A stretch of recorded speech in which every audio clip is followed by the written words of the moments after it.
Yo, guys, what is going on? I respect your intelligence enough to know that you're reading what is on the screen right now. We're going to be going through our Rogues Gallery. This is not my Rogues Gallery. This is not Brandon's Rogues Gallery. This is both of ours put together. So, fighters that we agree we do not like, whether they're boring, they're stinky, or they beat guys that we don't like, or they're doing a bunch of madness, or they're robbing fighters that we like of their deserved victory. That's what's going to land them on this list. Now, there is room for redemption. These guys can be redeemed.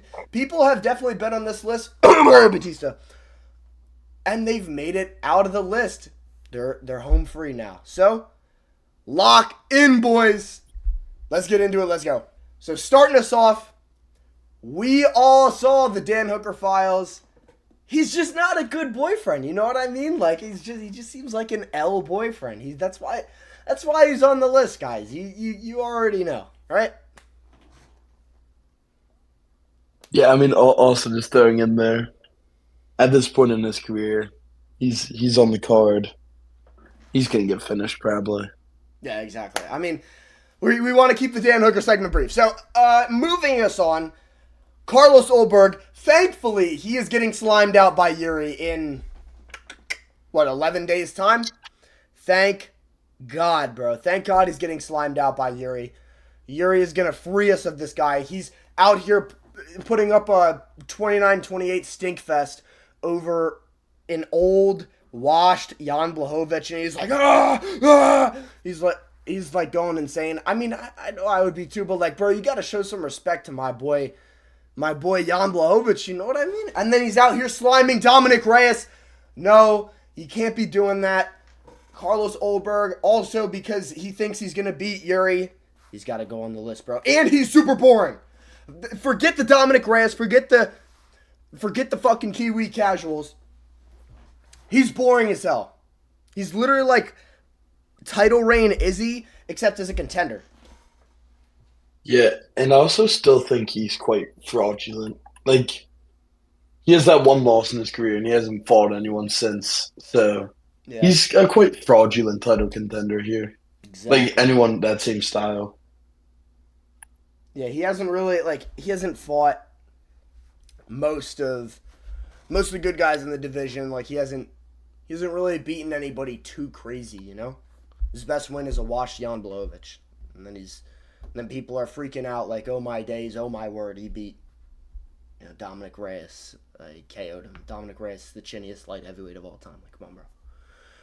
Anyway, moving us right on along. Fucking Caio Borralho. And these are in no order, by the way. Like, these are in a general order. Like, the guys that we like less are going to be further along the list. But, if they're, like, within a position or two of each other, they could be swapped around. Like, Caio, it's just like he sits out. Everybody says, like, I don't know, man. Caio Borralho, bro. Kyle Browho, man, he's the dark horse of the division, bro. But he literally just sits out for a year, gets fat, and then has like a 29-28 decision. You know what I mean? It's like, and then that version of RDR is just like, it was bad. And then also, I don't really know what to say. He's just annoying on Instagram. Yeah, I mean the middleweight division's got quite a few. I mean, honorable mention there's Torres Finney. He didn't make the list. Really hated person. Yeah, I'll get to But some of my honorable mentions later as well. but Kyle, he doesn't like he had an entertaining fight against like old Cannonier, but his Amava fight wasn't anything special. RDR fight was boring. The RDR fight He's wasn't not a boring. It was just finisher really either. sloppy. He's It's not a mostly finisher him just either. being annoying on Instagram, to be honest. And he was like tweeting that Ben Askren died. Oh yeah, and he spreads a bunch of fake bullshit news. I forgot about that. I forgot. That's one of the main reasons I don't like him. Is because he's spreading all this stupid bullshit. He spreads all this BS news, and then he's like making friends with all these guys so he doesn't have to fight them as well. Like, he makes friends with Izzy so he doesn't have to fight Izzy. He makes friends with Sean Strickland so he doesn't have to fight Sean Strickland. He does all this stupid BS, and he's the main proprietor of the Fighting Nerds like propaganda. The Fighting Nerds are beside bar CP, meaning Carlos Prates. The Fighting Nerds are like, this is the representation. You know, this is their whole team as a representation right here. We're going to get to another one later. I'm sure you probably know who it is at this point. But anyway, we'll touch on him later. Getting to fucking Ariel Helwani himself. The fucking 29-28 Stinkfest robbery decision. Well, not Stinkfest versus Aldo, but these like stupid robbery decisions against Aldo and Cheeto. I mean, Cheeto was like... Cheeto was a consideration to be on this list, but I mean, he's just a fraud. You know what I mean? I don't know. He's barely scraping by Aldo when Aldo's 45, and Eamon Zahabo, he's fucking old himself, and just the look on his face, like I don't like it. You know what I mean? He's not good at anything. Yeah, I mean, split decisions really tend to like piss people off, and he's quite good at getting them. He's a split decision machine. Like every fight is a split decision with this guy, you know? Yeah. And I don't know, just seeing him beat Aldo just pissed me off so much to where he's here until he redeems himself like Mario Batista. Like Mario Batista, Eamon Zahabo is the new gen Mario Batista. Eamon Zahabo is the new Mario Batista. And he's Canadian, so it makes it even worse. You have anything left to add for Zahabo? I mean, I also like the fact that he's on the White House, but like, that good makes matchup it for even Sean. worse. And Sean O'Malley is sliming his bitch ass out on the White House lawn. Sean O'Malley's probably the only American that's going to win. But,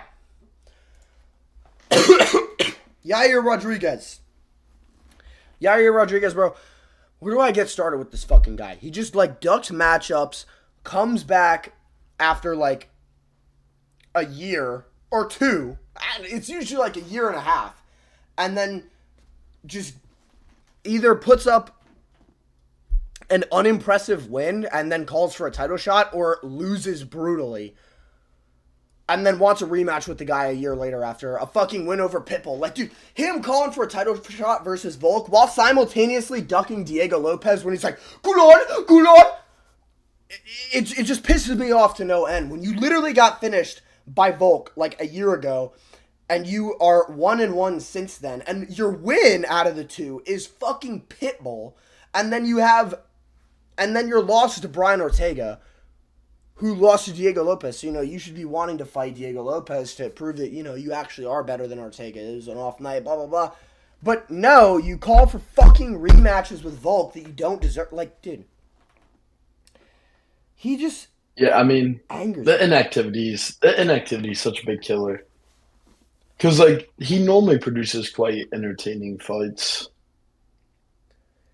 Yeah, he's got an entertaining style, unless there's when he's grappling actually involved. fighting, but... Yeah, when he's actually fighting. But then, also... What was I going to say? I don't know. He got asked about a Diego Lopez matchup, and he said he was above it. Like, he literally said, I'm above it. He's like, hey, man, things change in the division real quick, man. I win a fight, Diego lost a fight. That means we shouldn't be fighting now, man. I pass him up. Yeah, fuck you, bro. And he's ducking matchups.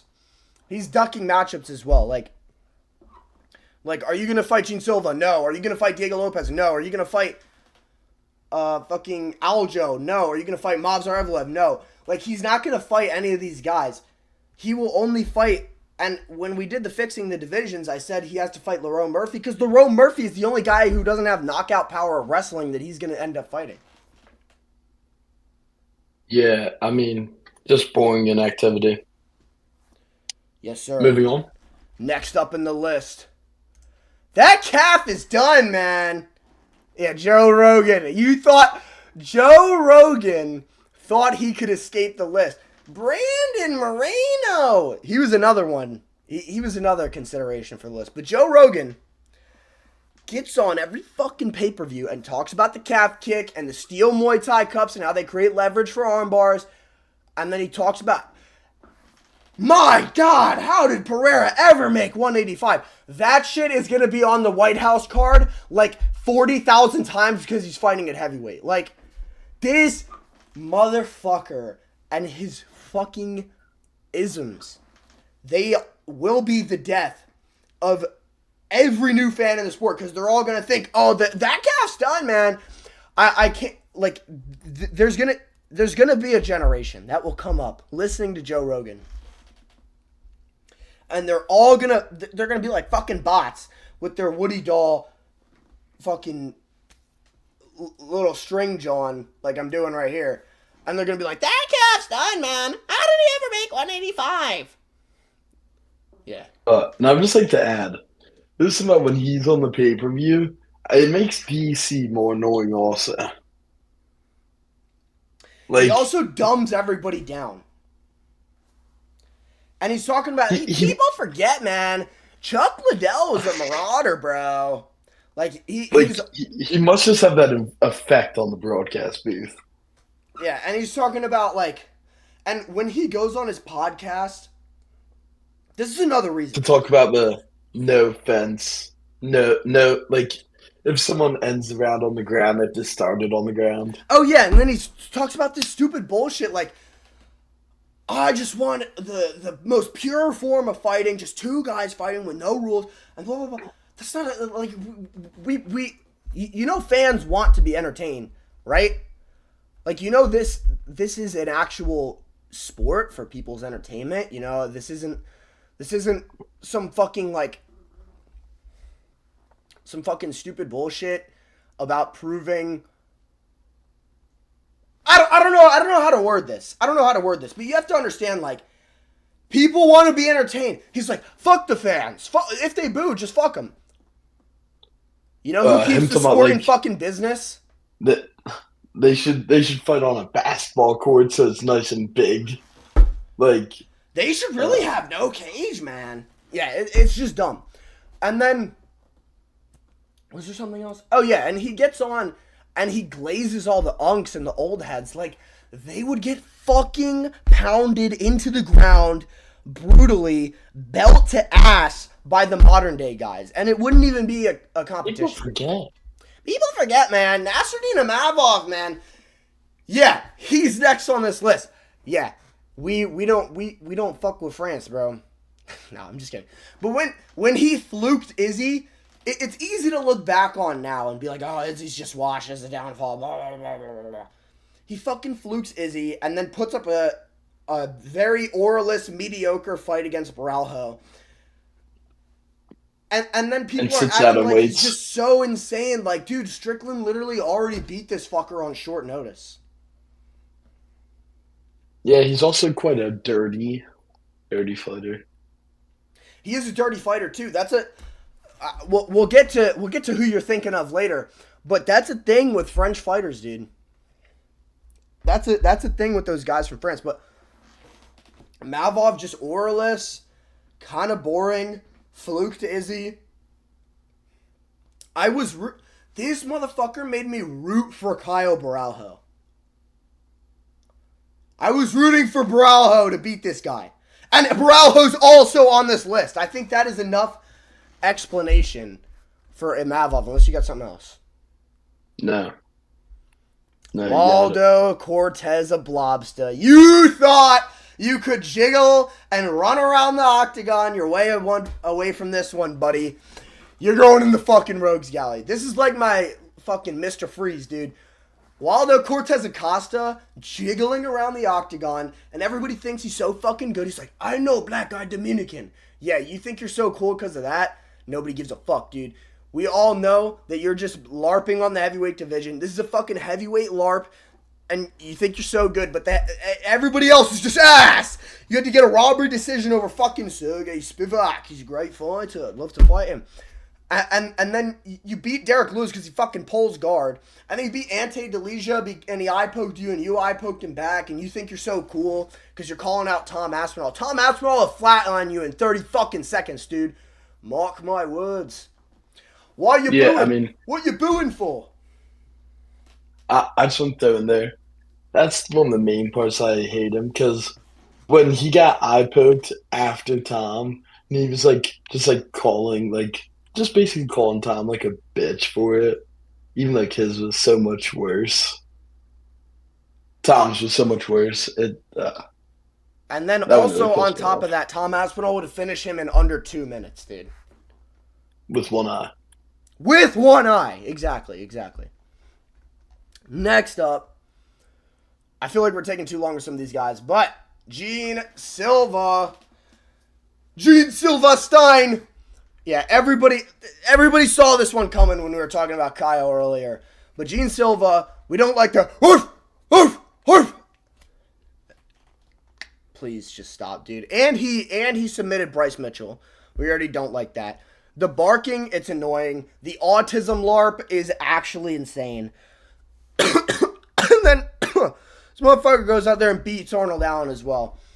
We love Arnold Allen around here, bro. We can't be doing that, man.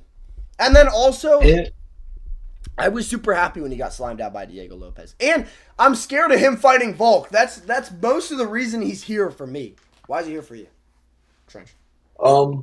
I really hate how he keeps on calling out Volk.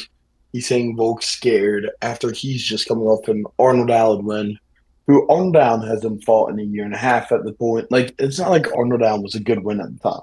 Oh, it was a good win. He's not a great win. He's not a title deserving win. No. And, like, he could fluke Volk. Oh, yeah. 100%. Fluke Volk. Like, he's not better. He could fluke him, though. Exactly. Kind of like Lopez. He could fluke Volk. He could fluke Volk, but he's a more technical striker than Lopez, so he's got a better chance of landing that shot. So him calling out Volk and saying he's ducking it just makes it like even worse. And then also he lost so much aura when he grew back a little bit of his hair. I do want to add that in. And then when he made the beard all scraggly and shit, like, come on, dude. And then also, we all know the like all right. Anyway, this is where they start to get ranked. Number 2, fucking Cyril Gahn, bro. Cyril Gahn, he would be number 1, but you're about to see who we got for number 1. It's really bad, so just stick around. If you made it this far in the video, you're going to stick around anyway, but number 1, you're going to see why I've put it ahead of Cyril Gahn. Cyril Gahn creates the worst timeline in UFC heavyweight history twice. One, by getting dominated by John Jones, and he didn't even fucking try. Like, he didn't kip, he didn't move on the ground at all. What are you saying, man? John Jones is just that good. Cyril Gahn couldn't do anything. You could have fucking moved, bro. He completely quit in that fight. Oh, John Jones is the GOAT. You would quit too. Dude, I'm not a fucking UFC fighter. That's why. Okay, first of all. Second of all, Cyril Gahn, you could have at least moved. You could have at least squirmed something. So it wasn't as easy. First of all. Second of all, he gets infinite title shots just for no fucking reason. Third, he creates the darkest timeline again, because, you know, John Jones becoming champ was a pretty dark timeline. But then he creates this fucking horrible timeline by eye-poking Tom Aspinall like this. And he was going for it, dude. There's literally like a minute-long compilation of that 4-minute fight where he's trying to eye-poke him the entire time. And then, so first of all, robs Volkov, then goes to eye-poke Tom Aspinall, which creates this whole, like, interim heavyweight belt situation. And then motherfuckers are blaming Tom. What you booing for? And then also he's French. And he films Paw Patrol. And he sits out, ducks Curtis Blades, ducks Tom Aspinall for years. People forget, man. He was ducking them, man. And then he just has this fucking audacity to demand title shots when he goes and films Paw Patrol. He's like, and he's ranked number 1 in the division, coming off of Sergey. People don't remember this shit. So Tom Aspinall's the interim champion. John Jones is the champion. Cyril Gahn is ranked number 2. He's filming Paw Patrol. They're asking, hey, do you want to fight Curtis Blades? Do you want to fight Jeltsin Almeida? Do you want to fight Volkov? And he's like, No, it does not make sense for me to fight them because I am coming off a win, so I want to fight up the ranking. Well, who are you trying to fight? Tom Aspinall or John Jones? Huh? Which one? Because you already lost to John. And you're clearly not trying to fight Tom because you ducked him for fucking years. And then people act like he was destroying Tom Aspinall when he was up by 3 strikes. And the strikes Tom Aspinall landed were way bigger. Like, this dude pisses me off to no end. You done? Yes. I would just like to add, imagine how much better this White House card could be if it was Tom Alex, first of all. Imagine, like, anticipating the John Jones comeback just to watch him get kicked in the nuts within, what, the first 10 seconds?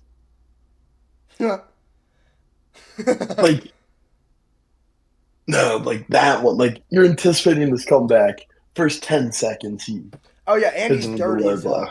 like, beyond the Tom Aspinall fight. Like, yeah, we're just not Gone fans here. Ugh. I almost don't even want to click on the next one. That's how bad it is. I have Valentina Shevchenko. So Shevchenko is the worst defender, but she is a representation for all of WMMA. It literally ruins the sport so fucking bad when you got Islam Makhachev versus JDM. Crazy main event. You have Sean Brady versus Michael Morales. Crazy feature fight. You have Carlos Prates versus Leon Edwards. Crazy 4th fight down. You got all this shit on the main card. You got Benoit Saint Denis versus Benil Dariush. Fucking knockout. Boom, boom, boom. On New York City, I'm in the crowd, and then we got Valentina Shevchenko stinking it up. Are you fucking kidding me? Also stunk it up. And then every single time there's like some crazy card, they always gotta have this one fucking women's fight that fucking, goddamn, stinks up the fucking card so, bro, it always stinks up the card so bad, dude. Like a 306 outside of So much, it's like the Morales. opposite of Schmitty, bro. It makes the, it takes the card, it was massive, and now it's fucking like, Yeah, like they ruins every actually single card. outdid Schmitty's work at 306. Oh, yeah. Valentina Shevchenko is the Schmitty worst made, one, but it's Schmitty all made of 306 WMMA. massive. It's all bad. Oh. All right. Anything left to say about WMMA? No, I mean, not great watch. All right. Well, thank you guys so much for watching. Not great watch. Yeah. Make sure to like, comment, and subscribe. And I'll see you guys in the next one.